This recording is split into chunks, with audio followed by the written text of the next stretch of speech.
నమస్తే మలేష్ గారు. నమస్కారం. సెప్టెంబర్ 14థ్ యోగ్ హైదరాబాద్‌లో నిద్ర హైదరాబాద్ యోగ్ నిద్ర ఉంది కదా, అవునండి. ఎట్లా చేయాలి, ఎలా చేయాలో చెప్పండి. మంచిది చెప్తానండి. ఇది యోగ్ నిద్ర హ్మ్. ఫస్ట్ ఆ, గురుగారు యొక్క ఇన్‌స్ట్రక్షన్ చెప్తుంటారు. ఆ, వాటిని మనం పాల్గొనాలి.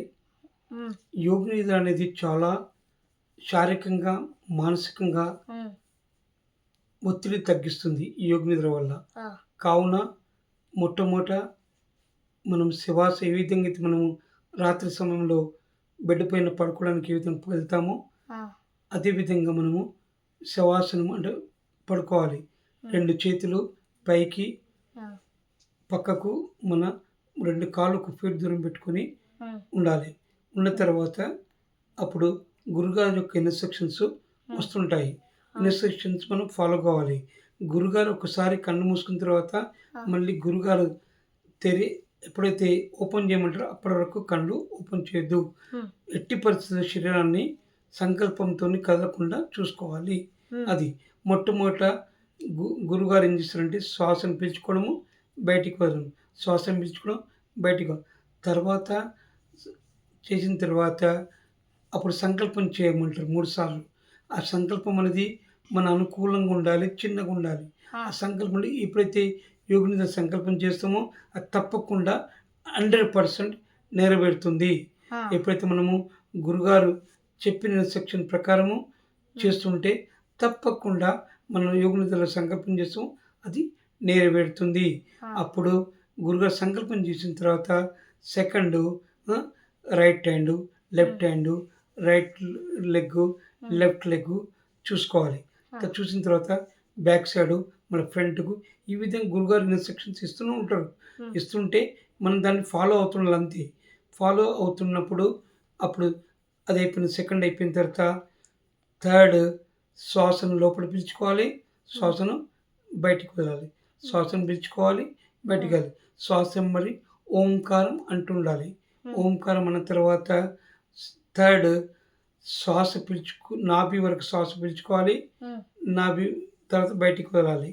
శ్వాస పీల్చుకోవాలి, బయటికి వదలాలి.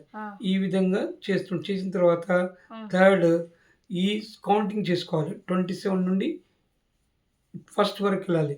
శ్వాస పీల్చుకుంటూ 27, శ్వాస వదులుతూ 27, తర్వాత 26 శ్వాస పీల్చుకున్నప్పుడు 27 అన్నప్పుడు నాభి ఉబ్బుతుంది. శ్వాస వదులుతున్నప్పుడు నాభి లోపలికి వెళ్తుంది. ఈ విధంగా 27 నుండి ఫస్ట్ వరకు చేయాలి.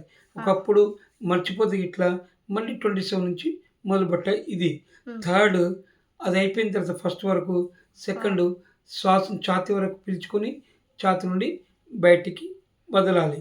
అది సెకండ్ స్టెప్. అది కూడా సేమ్ 27 నుండి 1 వరకు మనము బ్యాక్ పోవాలి.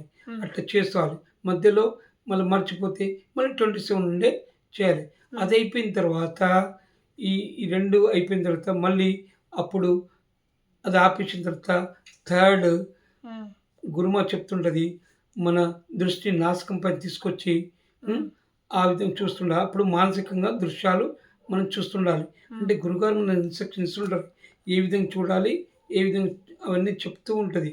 అది చెప్తున్నప్పుడు మనం మొట్టమొదట సముద్రము, తర్వాత నక్షత్రాలు, ఉదయించే సూర్యుడు, అస్తమించే సూర్యుడు, అయితే పర్వతాలు ఉంటాయి మనము మంచు పర్వతాలను చూడడము, సముద్రం చూడడము, తర్వాత అస్తమించే సూర్యుడు చూడడము, మళ్ళా ఉదయించే సూర్యుడు చూడడము, సాయంత్రం సమయంలో పక్షులు గూడులకు పోయిన సమయంలో సంధ్యా టైంలో అటువన్నీ అయిపోయిన తర్వాత ఇవన్నీ చూసిన తర్వాత ఫోర్త్ మళ్ళీ మనం నడుచుకుంటూ మన పక్కకు పెద్ద పొడవైన చెట్ల మధ్య నుండి మనం నడుచుకుంటూ పోతుంటాము. నడుచుకుంటూ పోయిన తర్వాత కొంత దూరంలో ఒక గుడి కనబడుతుంది. గుడిలో దగ్గరికి వెళ్తాము. ఆ గుడి లోపట పైకెక్కుతాం. పైకెక్కిన తర్వాత ఆ గుడిలో శివుడు ధ్యానముద్రను మనకు దర్శనమిస్తాడు. ధ్యానముద్రను దర్శించిన తర్వాత అక్కడ జ్యోతి వెలుగుతుంటది. సుగంధ ద్రవ్యాలు అగరవత్తులు వెలుతూ ఉంటది. అక్కడ దగ్గరికి వెళ్ళిపోతాము.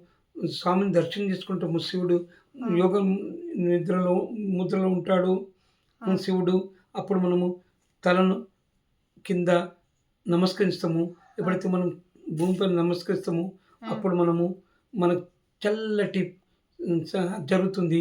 అది అయిపోయిన తర్వాత పక్కకు గుడి పక్కకెళ్ళి ధ్యానం మొదలు కూర్చొని మనం ధ్యానం చేస్తూ ఉంటాము. ధ్యానం చేస్తుంటే సూర్యుని యొక్క మన కిరణాలను పడి మనకు ఇది చెమటలు రావడం జరుగుతుంది. చెమటలు జరిచిన తర్వాత మళ్ళీ ఓం అంటుండాలి. ఓం అనాలి. ఓం బయటికి చెప్తాలి. ఇది అయిపోయిన తర్వాత మళ్ళీ ఏదైతే మొట్టమొదటి మనం సంకల్పం చేసినామో అదే సంకల్పాన్ని మళ్ళీ మనము చేయాలి 3 సార్లు. ఈ యోగ నిద్రలో ఏ సంకల్పం చేస్తామో తప్పకుండా మనకు నెరవేరుతుంది. కావున ఈ సంకల్పం చేసిన తర్వాత మనం ఏ ప్రదేశంలో అయితే యోగ నిద్ర చేస్తున్నామో ఆ ప్రదేశాన్ని మళ్ళీ మానసికంగా ఎక్కడున్నామో, ఏ రూమ్లో ఉన్నామో మనం అన్నీ మానసికంగా చూడాలి. అయిపోయిన తర్వాత అప్పుడు మెల్లగా గురుగారు ఇన్స్ట్రక్షన్స్ ఇస్తుంటారు. దాన్ని ఫాలో అవుతూ గురుగారు చెప్తారు. ఇప్పుడు మెల్లగా శరీరాన్ని మనం చేయిలు, కాళ్ళు మెల్లగా మూమెంట్ చేయాలి. చేసిన తర్వాత గురుగారు అప్పుడు కళ్ళు లేచి నిలబడమంటారు, కూర్చోమంటారు. కూర్చున్న తర్వాత ప్రశాంతంగా కళ్ళు తెరవాలి. తెరిచింది ఇది యోగ నిద్ర. కానీ యోగ నిద్ర వల్ల ఎంత లాభం ఉందంటే యోగ నిద్ర వల్ల మేము అనుభవించడం మాకు తెలుసు. కావున ఈ యోగ నిద్ర వల్ల ఈ ప్రస్తుత కాలంలో ప్రతి ఒక్కరికి మానసిక ఒత్తిడికి జరుగుతుంది. ప్రతి ఒక్కరు మానసిక శారీరంలో మార్పు రావడము, మానసికంగా మార్పు రావడం జరుగుతుంది. కావున ఈ ఒత్తిడి తగ్గాలంటే యోగ నిద్ర ఒక్కటే పరిష్కారం. ఇది ఒకటి ట్యాబ్లెట్ వంటిది. కావున దయచేసి సాధకులందరూ మీరు తప్పకుండా యోగ నిద్ర చేయగలని మేము ఆశిస్తున్నాము.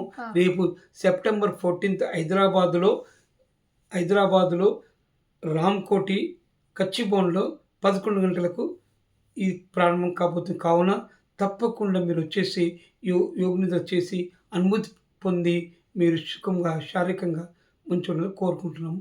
జై గురుదేవ్. జై గురుదేవ్.